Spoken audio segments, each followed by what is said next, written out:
Hello, everybody, and welcome to this session of the Get Unstuck series with myself, Sarah Archer.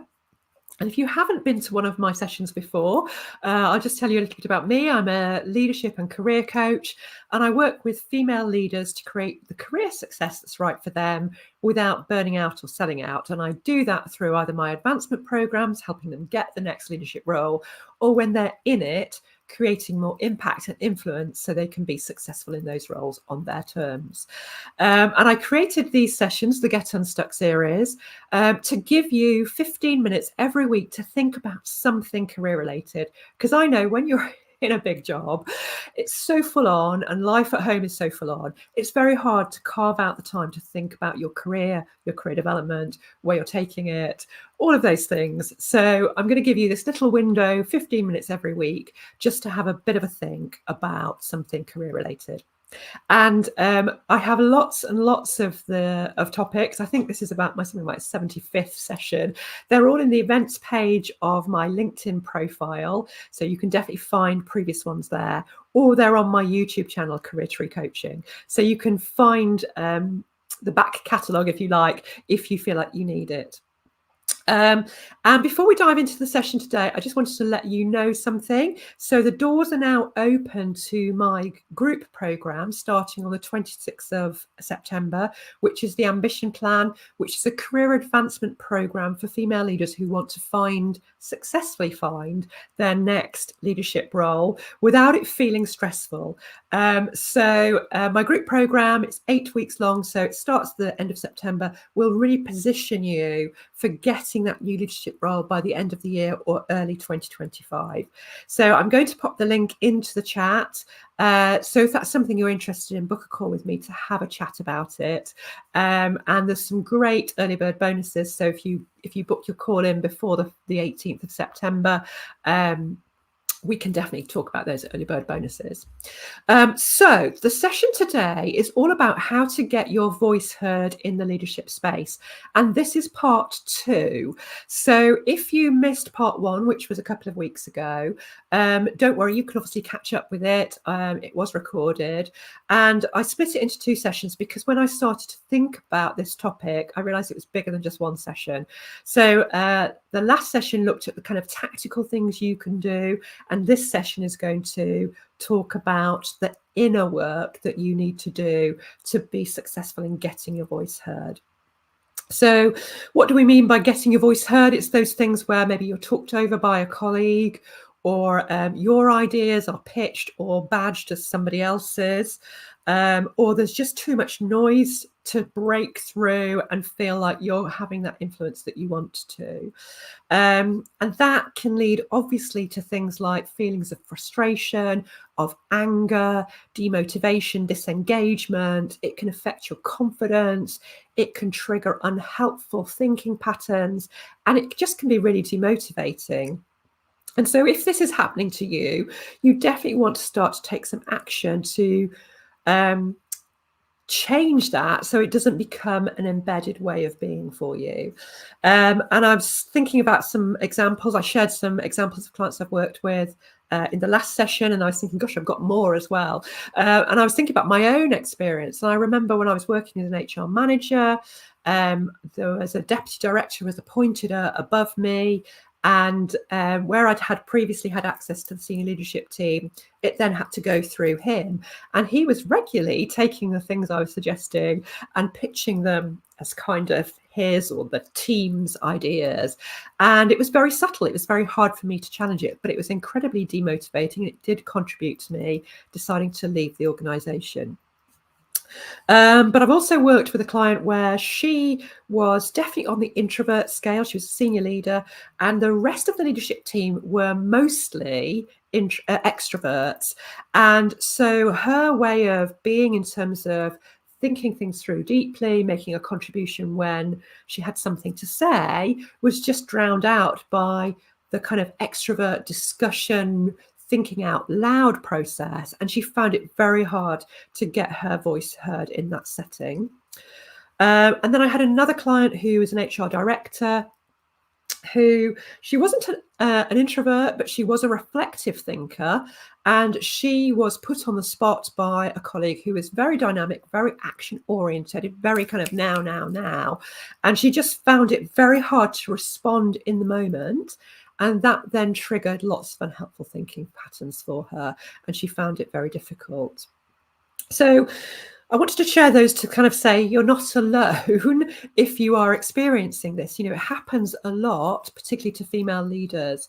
But, there's definitely things you can do to position yourself to make sure that you do have that impact and influence. And obviously I do work a lot with female leaders around this area.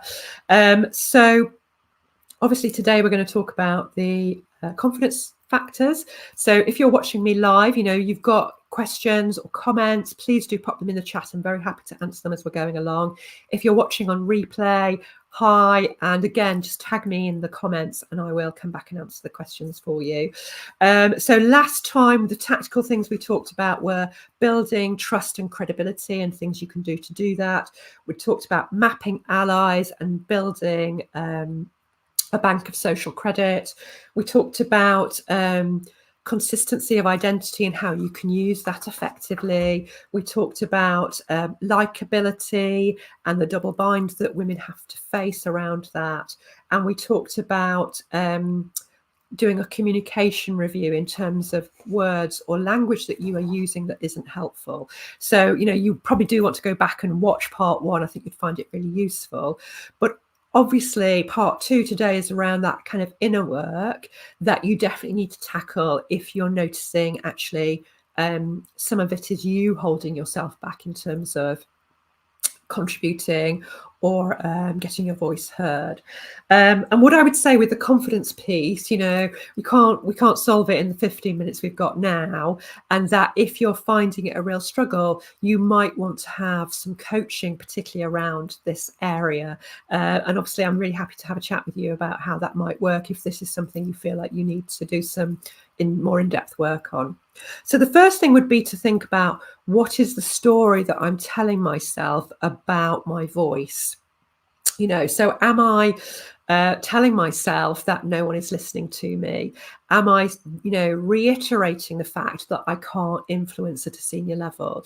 What is the story you're telling yourself? Are you saying you're no good at this? Because often that inner critic is going to tell you a story kind of outside of those sessions, but then in the session or the meeting or the conversation that you're having, if your inner critic is being triggered and it's starting to say to things you like, don't make a contribution when no one's listening anyway, or don't say that, that's going to sound stupid, that is all going to contribute to you then sitting back and not using the opportunity or looking for the opportunity, pushing yourself to make that contribution and get your voice heard. And what we want to do, if you did embark on some coaching, is to think about increasing your self-belief about your value and your validity in terms of making that contribution, and also to quieten that inner critic and engage your inner coach that will then support you in the longer term around making those contributions. So just noticing, the key thing is starting just to notice what is the narrative that's going on about me in terms of me having influence and making contributions. Then the second thing to notice is, am I falling into a comparison trap? So am I comparing myself to some of my more extrovert colleagues, perhaps if you are on the introvert scale, or am I comparing myself to a particular peer who I feel is always, got the airtime and therefore giving up because I just feel like I can't compete?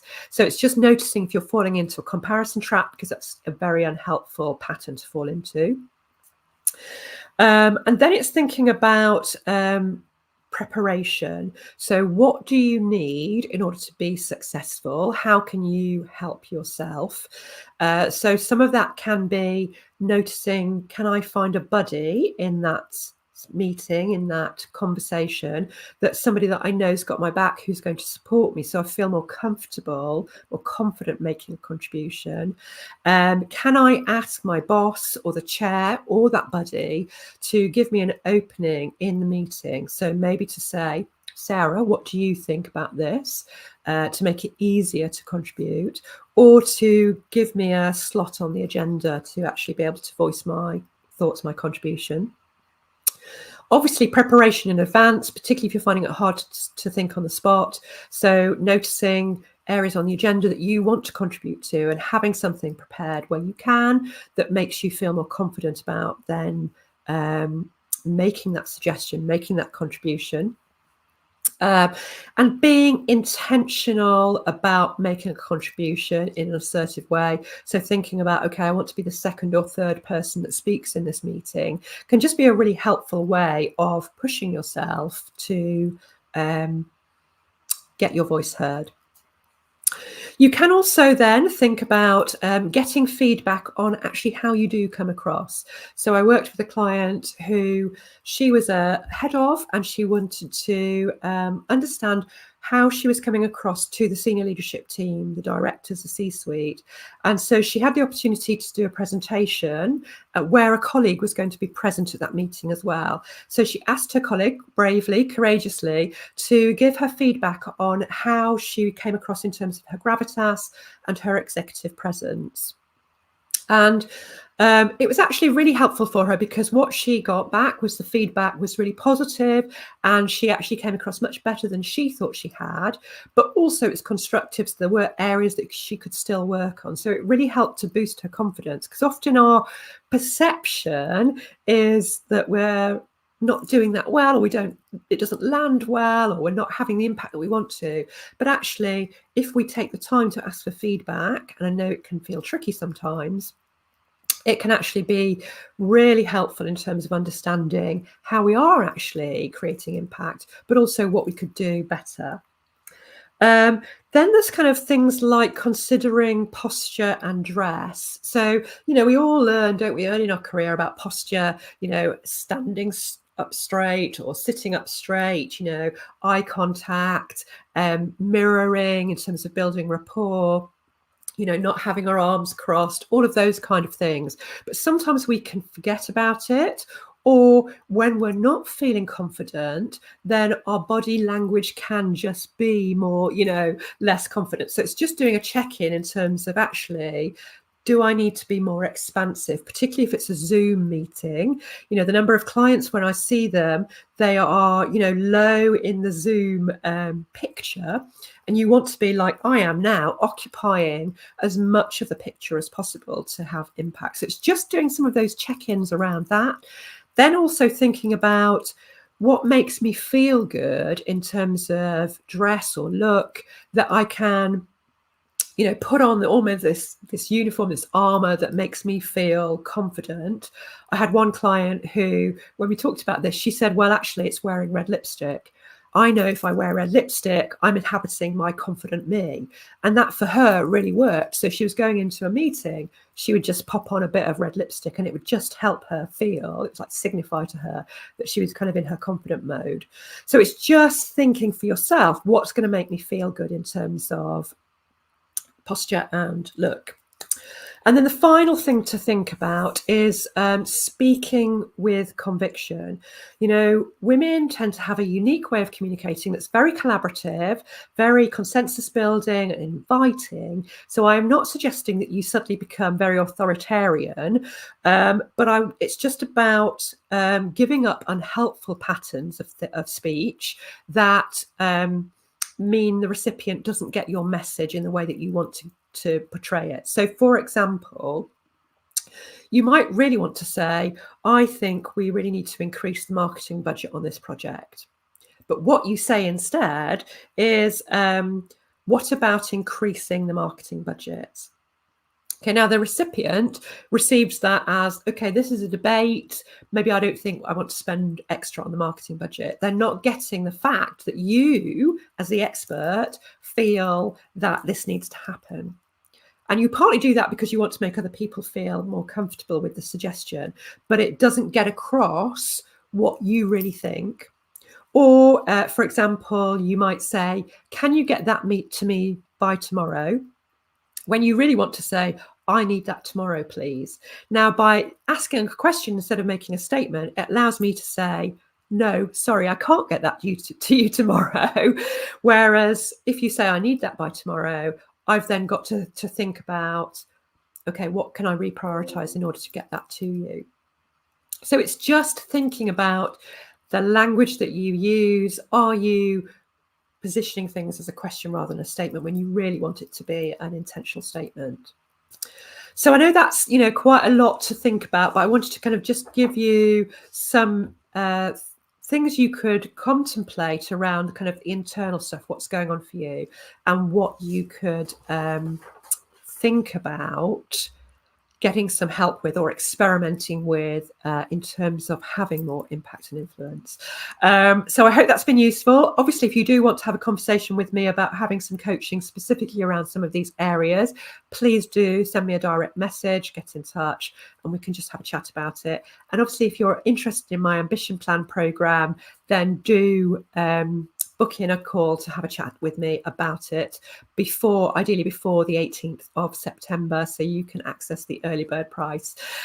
So have a great week, and I look forward to catching up with you soon. I'll be back next week with another session.